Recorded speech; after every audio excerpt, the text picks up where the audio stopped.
In diesem Video zeigen wir Ihnen, wie Sie eine Neubefüllung der Cloud auf Ihrem Hauptrechner erstellen und diese auf dem Zweitrechner bzw. mobilen Gerät einlesen.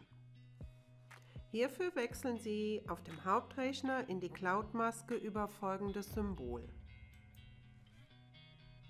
Nun wählen Sie Datei und anschließend Cloud neu befüllen. Bitte beachten Sie unbedingt: Cloud neu befüllen.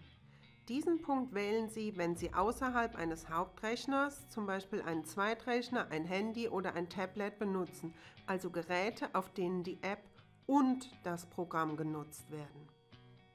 Cloud neu befüllen, reduzierter Umfang wählen Sie, wenn Sie nur Tablets oder Handys neben dem Hauptrechner nutzen, also nur Geräte, auf denen die App genutzt wird.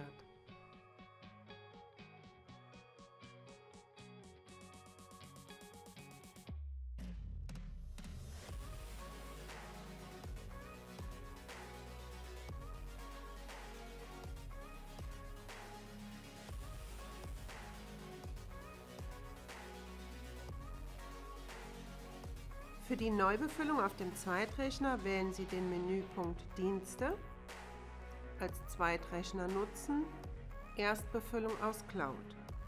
Nun werden alle Daten aus der Cloud auf den Zweitrechner übertragen.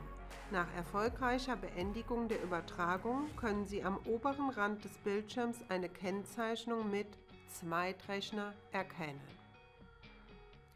Die Erstbefüllung auf dem Zweitrechner sollten Sie bitte unbedingt erst anstellen, nachdem die Neubefüllung auf dem Hauptrechner beendet wurde. Beim mobilen Gerät nutzen Sie den folgenden Menüpunkt für die Neubefüllung. Erfassen Sie hier zuerst Ihre Zugangsdaten. Anschließend wählen Sie folgendes Symbol über die 3 Striche links oben in der Maske aus. Nun gehen Sie bitte über Einstellungen auf Daten neu importieren und bestätigen die kommende Meldung mit Ja.